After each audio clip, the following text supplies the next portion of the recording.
Hello बच्चों, कक्षा 6 की गणित की कक्षा में आपका स्वागत है। बच्चों, पिछले अध्याय में तुम प्राकृतिक संख्याओं के बारे में तो जान ही चुके हो। आज हम सीखेंगे कि पूर्ण संख्याएं क्या होती हैं, पूर्ण संख्याओं का हम संख्या रेखा पर प्रदर्शन कैसे कर सकते हैं और क्रमागत पूर्ण संख्याएं क्या हैं और उनसे संबंधित हम छोटे छोटे प्रश्न कैसे हल कर सकते हैं। तो बच्चों, सबसे पहले प्राकृतिक संख्याओं की हम बात करते हैं। यहां तुम देख रहे हो कि एक सर्कल है जिसमें कि प्राकृतिक संख्याएं दी हुई हैं। कहां से? 1 2 3 4 5 6 7 से लेकर अनंत तक, क्योंकि संख्याओं का विस्तार अनंत है। ये तुम पढ़ चुके हो। प्राकृतिक संख्याओं में सबसे छोटी प्राकृतिक संख्या कौन सी है, ये भी तुम जान चुके हो। 1 सबसे छोटी हमारी प्राकृतिक संख्या है। अब बच्चों, क्या केवल हमें किसी भी वस्तुओं को गिनने के लिए या उनको क्रम निर्धारित करने के लिए जो प्राकृतिक संख्याओं की आवश्यकता होती है, उन्हीं से ही हमारा क्या काम चल सकता है? क्या हमें इन प्राकृतिक संख्याओं के अलावा किसी और संख्या की आवश्यकता नहीं है? चलो इसे एक उदाहरण द्वारा समझते हैं। ये देखो बच्चों, 3 दफ्ती के तुम्हें टुकड़े दिखाई दे रहे हैं और इन पर गोलियां रखी हुई हैं। पहले दफ्ती के टुकड़े पर कितनी गोली हैं, ये तुमने प्राकृतिक संख्याएं सीखी हैं, जिनको इंग्लिश में नेचुरल नंबर्स बोलते हैं, उनके आधार पर ये गिनकर तुम बता सकते हो कि जो पहला टुकड़ा है उस पर 1 2 3 4 5 हमारी गोलियां रखी हुई हैं। इसी तरीके से अगर हम दूसरे टुकड़े की बात करें तो देख रहे हो कि इस पर भी हम प्राकृतिक संख्याओं का उपयोग करके गिन सकते हैं कि 1 2 3 इस पर 3 गोलियां रखी हुई हैं। लेकिन क्या तीसरा दफ्ती का टुकड़ा पर जितनी गोलियां रखी हैं, क्या कोई भी ऐसी प्राकृतिक संख्या है जो बता सके कि इस दफ्ती के टुकड़े पर कितनी गोलियां हैं?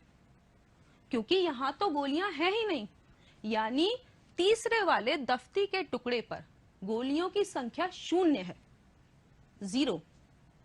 और 0 जो है वो प्राकृतिक संख्याओं में सम्मिलित नहीं होता। तो हमें प्राकृतिक संख्याओं के अलावा 0 की भी आवश्यकता है।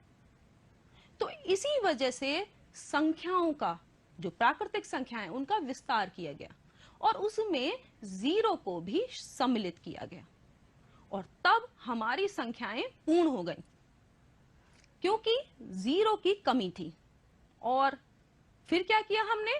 प्राकृतिक संख्याओं में उस 0 को सम्मिलित कर लिया। अब हमारी संख्याएं पूर्ण हो गई। तो वो क्या कहलाई? पूर्ण संख्याएं, जो कि आज हम अपने इसमें जो आगे वाला हमारा नेक्स्ट है स्लाइड, इसमें देख रहे हैं कि पूर्ण और प्राकृतिक संख्याएं क्या हैं। यहां पे तुम्हें 2 सर्कल दिखाई दे रहे होंगे।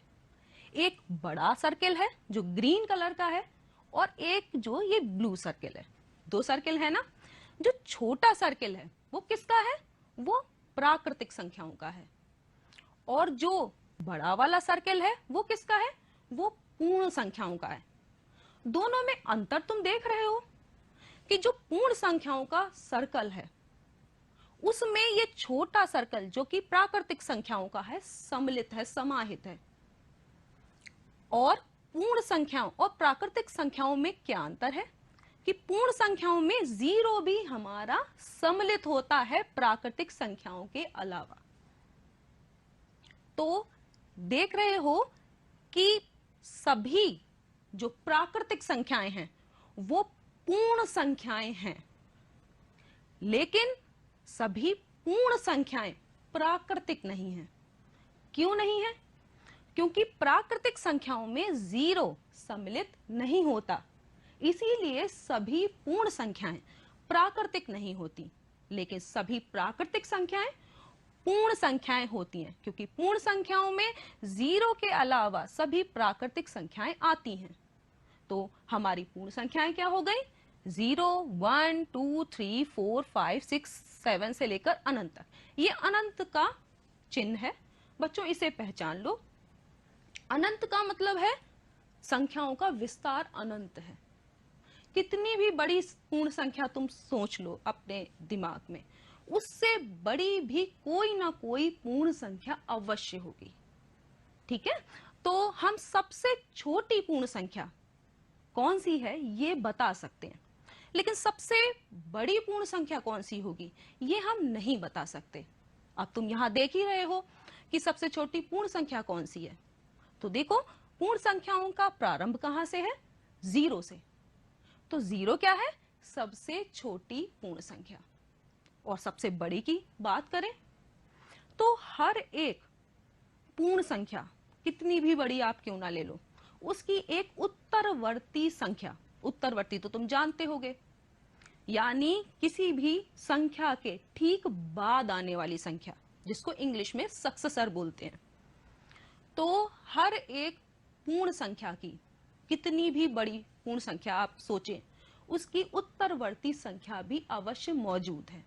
तो हम सबसे बड़ी पूर्ण संख्या नहीं बता सकते, लेकिन सबसे छोटी पूर्ण संख्या अवश्य बता सकते हैं। तो बच्चों, तुम समझ गए होगे कि पूर्ण संख्याएं क्या होती हैं और पूर्ण संख्या और हमारी जो प्राकृतिक संख्या हैं इनमें क्या अंतर है। तो चलो बच्चों, अब आगे हम नंबर लाइन पर पूर्ण संख्याओं को कैसे दिखाएं ये सीखेंगे। ये देखो बच्चों, संख्या रेखा हमारी पूर्ण संख्याओं की है। चलो इसे हम एक मॉडल द्वारा सीखते हैं। ये देखो बच्चों, पूर्ण संख्याओं का संख्या रेखा पर प्रदर्शन का एक ये मॉडल है। इस मॉडल में तुम देख रहे हो कि ये तुम आसानी से अपने घर पे बना सकते हो। उसमें क्या करना है, एक लकड़ी का बोर्ड लो जो तुम्हारे घर पे होता ही है, 2 कीलें लेनी है और एक धागा, एक दफ्ती का या फिर मोटे कागज का एक पॉइंटर बना सकते हो। तो उससे ये तुम्हारी नंबर लाइन बन जाएगी और इस पे संख्याओं का प्रदर्शन, पूर्ण संख्याओं का जोड़ घटाना, सब कुछ इस मॉडल पे आप कर सकते हैं। आप इसे कॉपी पे भी बना सकते हैं। तो बच्चों, ये देख रहे हो कि इस समय हम 0 पे हैं। एक बात तुम्हें, जो ये मॉडल बनाओगे संख्या रेखा का, उसमें ये अवश्य ध्यान रखना है कि जो पूर्ण संख्याओं को तुम प्रदर्शित कर रहे हो उनके बीच का जो डिस्टेंस है वो हमेशा बराबर होना चाहिए संख्या रेखा पर। तो अब तुम्हें यहाँ पे देख ही रहे होगे कि जो हमने 1 के बाद 2 लिया है या 2 के बाद 3 लिया है, 3 के बाद 4, इनके बीच का डिस्टेंस इक्वल है। अब हमें किसी भी नंबर को, जो कि पूर्ण संख्या, उसको हमें इस संख्या रेखा पर अगर प्रदर्शित करना हो, मान लो हम कोई भी नंबर ले लेते हैं, हम 5 ले लेते हैं और हमें 5 को प्रदर्शित करना है नंबर लाइन पर, वो भी पूर्ण संख्याओं की। कैसे करेंगे? 0 से हम किधर चलेंगे? राइट साइड चलेंगे। 1, 2, 3, 4, 5। हमने 5 को संख्या रेखा पर प्रदर्शित कर दिया। कोई और नंबर को प्रदर्शित करना हो, जैसे अगर हम 9 की बात करें, तो हम क्या करेंगे? 0 पे हम हैं, 0 से 9 स्टेप चलेंगे। 1, 2, 3, 4, 5, 6, 7, 8 और 9। देखा बच्चों, कितना आसान है नंबर लाइन पर पूर्ण संख्याओं को प्रदर्शित करना। अब ये देखो सामने, इसमें यहां पर नीचे भी एक नंबर लाइन बनी हुई है, कुछ डॉट्स लगे हुए हैं। यहां पर कुछ पूर्ण संख्याएं मिसिंग हैं। उनकी जगह पे क्या लिखा हुआ है? A, B, C और D। अब तुम्हें बताना है कि A किस पूर्ण संख्या को प्रदर्शित करता है, B किस पूर्ण संख्या को प्रदर्शित करता है, C किस पूर्ण संख्या को प्रदर्शित करता है और D किस पूर्ण संख्या को प्रदर्शित करता है।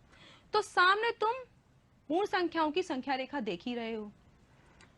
0 के बाद 1 आता है जो उसके ठीक बाद है, यानी 0 का सक्सेसर, उत्तरवर्ती। 1 के बाद क्या आएगा? तो तुम आसानी से बता दोगे कि 1 के बाद 2 आएगा, यानी 2 जो है वो एक ए जो लिखा हुआ है इसकी जगह पे क्या आना चाहिए, यहां पर कौन सी पूर्ण संख्या आनी चाहिए, 2। यानी 2 जो है वो ए के स्थान पर आएगा और बी के स्थान पर जान ही गए होंगे कि यहां पर हम क्या लेंगे, 3, फिर 4, फिर 5, सी की जगह पे 6, फिर 7, 8 और डी की जगह पे कितना लोगे, 9, फिर 10। इस तरीके से अगर हमसे पूछा जाए कि कोई भी दिया हो कि डी किसको प्रदर्शित करता है, कौन सी पूर्ण संख्या को प्रदर्शित करता है, तो तुम आसानी से नंबर लाइन पे बता सकते हो कि डी जो है उसकी जगह पे कौन सा पूर्ण संख्या आएगी, उसकी जगह पर 9 आएगा। तो ये तुम अच्छे से जान गए होगे कि हम पूर्ण संख्याओं को संख्या रेखा पर कैसे प्रदर्शित कर सकते। तो ये बहुत आसान है। अब हम सीखेंगे कि क्रमागत पूर्ण संख्याएं क्या होती हैं। ठीक है, तो चलो सीखते हैं क्रमागत पूर्ण संख्याओं के बारे में। तो सबसे पहले हम इसे नंबर लाइन पर देखते हैं। ठीक है, तो नंबर लाइन तो तुम जान ही गए हो क्या है। मान लो अगर हम 3 पे हैं इस टाइम, अगर हम 3 में 1 और ऐड कर दें, ठीक है, तो हम कहां आ जाएंगे, हम 4 पर आ जाएंगे। अगर हम 4 में 1 और ऐड कर दें तो हम किस पे आएंगे, 5 पे। तो तुम देख रहे हो कि 3 में हमने 1 और ऐड करके हम 4 पे आ गए, 4 में 1 ऐड किया 5 पे आ गए। तो 4 क्या है, 3 के ठीक बाद आने वाली संख्या, और 5 क्या है, 4 के ठीक बाद आने वाली संख्या। तो इसका मतलब है कि 4 जो है वो 3 की सक्सेसर यानी उत्तरवर्ती संख्या है, और इसी तरीके से 5 4 की सक्सेसर या उत्तरवर्ती संख्या है। तो इस तरीके से 3 के बाद 4 आ रहा है, 4 के बाद 5 आ रहा है, क्रम से आ रहे हैं संख्याएं एक के बाद एक। यहां देख रहे हो कि संख्याएं जो हैं वो एक के बाद एक बढ़ रही हैं, उनके बीच में एक एक का अंतर है। तो इस तरह की संख्याओं को जो क्रम से आती हैं, उन संख्याओं को जैसे 3 के बाद 4 के बाद 5 के बाद 6, तो इन क्रम से आने वाली संख्याओं को हम क्या कहते हैं, क्रमागत संख्याएं। जैसा कि इसके नाम में है, क्रम आगत यानी क्रम से आने वाली संख्याएं।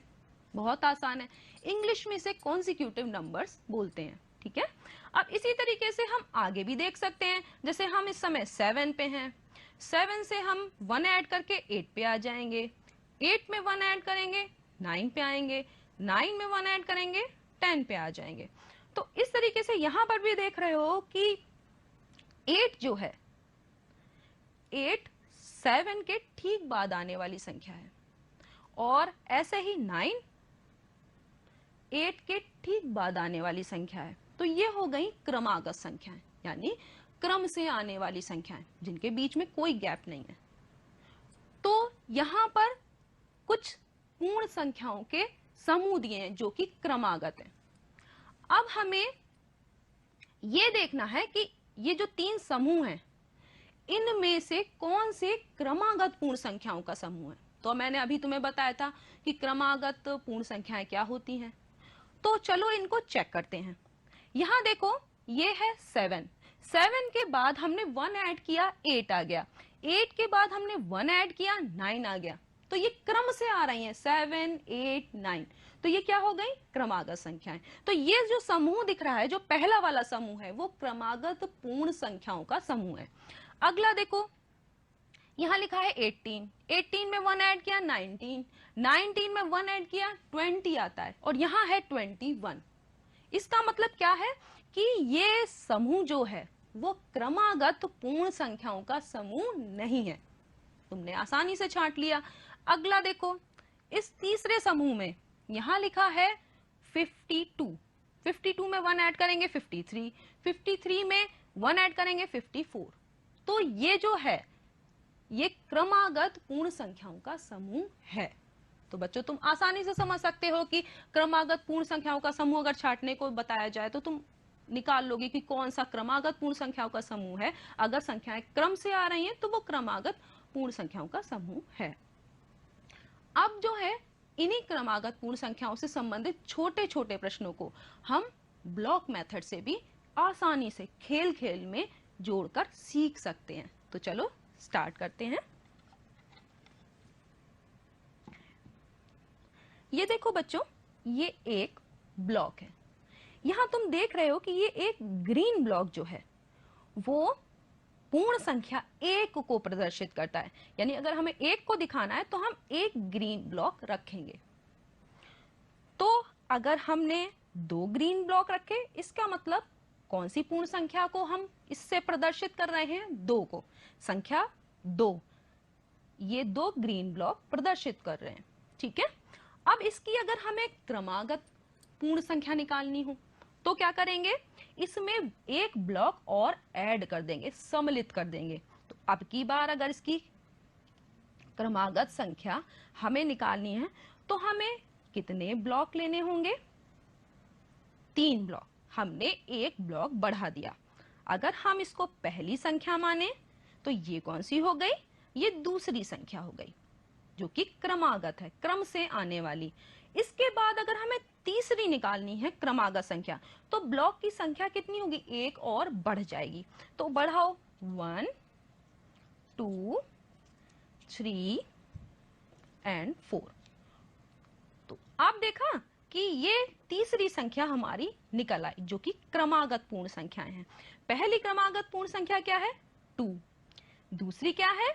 3। तुमने ब्लॉक गिन लिए, 1 2 3। दूसरी क्रमागत संख्या हो गई 3। तीसरी क्या हो गई? 1 2 3 4। तो 2 3 4 3 पूर्ण क्रमागत संख्याएं हैं। इसी तरीके से कोई और एग्जाम्पल ले सकते हैं। अगर हम पहली संख्या मान लें 4 है, तो दूसरी क्रमागत संख्या कौन सी होगी? इसमें 4 ब्लॉक्स तो हम लेंगे ही लेंगे, एक ब्लॉक और ऐड कर देंगे। तो ये हो गई दूसरी क्रमागत संख्या। फिर अगर तीसरी निकालनी है तो क्या करोगे? तब ये 4 ब्लॉक्स तो लो गई, अब की बार हम 2 ब्लॉक और ऐड करेंगे। जब दूसरी निकालनी थी तो हमने 1 ब्लॉक ऐड किया था, तीसरी निकालनी है तो हम 2 ब्लॉक्स ऐड करेंगे। तो ये पहली क्रमागत संख्या, ये दूसरी, ये तीसरी, 4 5 एंड 6, ये हो गई हमारी 3 क्रमागत पूर्ण संख्याएं। तो अगर हमें इन्हें नियम के रूप में लिखना है कि क्रमागत संख्याएं हमें निकालनी है, तो हम नियम के रूप में लिखें। तो अगर हम पहली संख्या को x मान लें, ठीक है, तो हमारी जो दूसरी क्रमागत संख्या है वो क्या होगी? इस x में हमने देखो x क्या मतलब था? 4। ये 4 ब्लॉक्स x को रिप्रेजेंट कर रहे हैं। तो इसमें कितना ऐड करना है? प्लस का 1। तो हम इसमें प्लस का 1 ऐड करेंगे। तो ये आ गई हमारी दूसरी क्रमागत संख्या। तीसरी को लिखना है तो हम कैसे लिखेंगे? यहाँ x लिखेंगे 4 के लिए, और प्लस के बाद कितना करेंगे? तो हम करेंगे प्लस के बाद 2। तो हमारी अगर नियम के रूप में बात करें तो हमारी क्रमागत संख्याओं को हम कैसे लिख सकते हैं? x, x plus 1, x plus 2। इसके आगे भी अगर क्रमागत संख्याएं निकालनी है तो तुम क्या करोगे? x प्लस 3, फिर x प्लस 4। इस तरीके से आप निकालते रहोगे। कितनी भी क्रमागत पूर्ण संख्याएं आप निकाल सकते हो। कोई जरूरी नहीं है कि आपको 3 ही निकालनी है, 4 निकालनी है, आप जितना चाहो निकाल सकते हो। अब अगर छोटे छोटे प्रश्न हमें इसी तरीके से हल करने हैं तो हम उसे कैसे हल करें? ये हम हटा देते हैं और फिर हम देखते हैं कि क्रमागत संख्याओं से संबंधित प्रश्न कैसे हल करें इसी तरीके से। तो बच्चों, यहां पर तुम्हें पहली क्रमागत संख्या दिखाई दे रही है 4, और तीसरी कौन सी है? 6। 1 2 3 4 5 6। इन दोनों को जरा ऐड कर दो, जोड़ दो। कैसे ऐड करोगे? पहली संख्या ये हमारी दूसरी है और ये तीसरी संख्या, इन दोनों को हमने ऐड किया तो हम इन ब्लॉक्स को भी ऐड कर देंगे। अब हम जो है ये सारे ब्लॉक्स इस तरफ ले आते हैं, पहली और तीसरी क्रमागत संख्या के ब्लॉक्स ये हमने ऐड कर दिए। अब इन्हें तुम काउंट कर सकते हो, गिन सकते हो कि ये कितने हैं। तो गिनकर तुम देख ही लिए होगे कि ये कितने हैं। तो देख रहे हो कि ये 5 और 5 10 ब्लॉक्स हैं। पहली क्रमागत संख्या और दूसरी क्रमागत संख्या, ये तीसरी है, दूसरी के बराबर हमें लाना है। कैसे करेंगे? पहली क्रमागत संख्या और तीसरी को हमने जोड़ा, कुल ब्लॉक्स हमारे कितने आए? तो कुल ब्लॉक्स हमारे आ गए हैं 10, यानी पहली और तीसरी क्रमागत संख्याओं का योगफल कितना है? 10। अब इसका अगर आधा करो, करके देखो, इसका आधा करेंगे बटे में 2 करके आधा करो, तो आधे ब्लॉक्स हटा दो। देखो 5 ब्लॉक्स ये हैं, 5 ये हैं, हमने हटा दिए। इस वाले को, जिसमें हमने पहली क्रमागत संख्या और तीसरी संख्या को जोड़कर उस योगफल का आधा किया था, उसको दूसरी से कंपेयर करो, तुलना करो। तो क्या निष्कर्ष तुम्हें निकल रहा है कि दूसरी क्रमागत संख्या हमारी 5 है और पहली और तीसरी के योगफल का आधा भी 5 है। इसका मतलब है कि अगर हम कोई 3 क्रमागत संख्याएं लें तो पहली और तीसरी के योगफल का आधा करने पर हमें बीच वाली क्रमागत संख्या यानी दूसरी क्रमागत संख्या प्राप्त हो जाती है। ठीक है, तो अगर इस तरीके का कोई और क्वेश्चन हो कि जैसे जिसमें दिया ही हुआ हो कि पहली और तीसरी का योगफल कोई भी है, मान लो हमने 6 मान लिया, इनको हटा देते हैं, पहली और तीसरी का योगफल 6 है, तो हम 6 ब्लॉक्स ले लेंगे। ठीक है, ये क्या है हमारा? पहली और तीसरी का योगफल। अब हमें निकालनी है सारी क्रमागत संख्याएं, तीनों, पहली भी, दूसरी भी और तीसरी भी। तब क्या करें? तो योगफल का मैंने बताया था कि आधा करना है। आधा कैसे करोगे?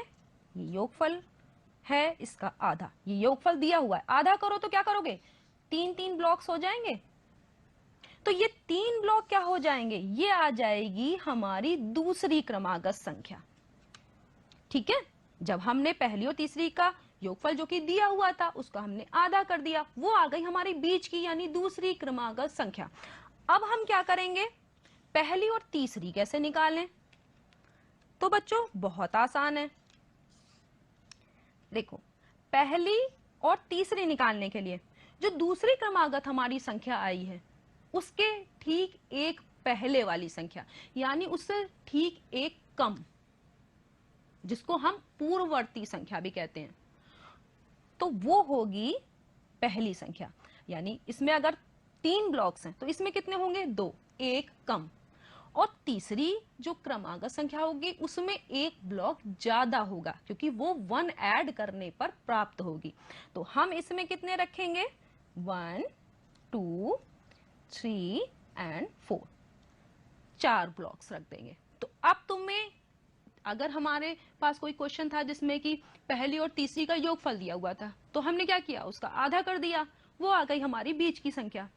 और फिर उससे एक कम उससे पहली वाली संख्या होगी और एक ज्यादा उसके बाद वाली संख्या होगी। तो तुमने पहली, दूसरी और तीसरी आसानी से निकाल ली। तो पहली कितनी है? 2, दूसरी है 3 और तीसरी है 4। तो आसानी से तुमने समझ लिया कि अगर हमारे पास किसी भी तरह का क्रमागत संख्याओं से संबंधित प्रश्न है तो हम उसे कैसे निकाल सकते हैं खेल खेल में। तो बच्चों तुम समझ गए हो। आगे अब हम पाठ को दोहराते हैं कि हमने कितना सीखा। तो बच्चों हमने सीखा कि अगर शून्य को प्राकृतिक संख्याओं में अगर हम सम्मिलित कर दें, ठीक है, प्राकृतिक संख्या तो तुम जानते ही हो 1 2 3 4, अगर उसमें शून्य को भी अगर हम सम्मिलित कर दें तो जो संख्याएं प्राप्त होती हैं उनको हम क्या कहते हैं? पूर्ण संख्याएं। इंग्लिश में इसे क्या कहते हैं? Whole numbers. दूसरा, सबसे छोटी पूर्ण संख्या शून्य है क्योंकि शून्य से ही पूर्ण संख्याओं का प्रारंभ होता है। तो सबसे छोटी पूर्ण संख्या क्या होगी? शून्य होगी। कोई भी पूर्ण संख्या सबसे बड़ी पूर्ण संख्या नहीं होती क्योंकि उसकी भी उत्तरवर्ती एक पूर्ण संख्या होती है। जैसे कोई भी तुम बड़ी से बड़ी पूर्ण संख्या लो, अभी मैंने बताया था, तो उसके ठीक बाद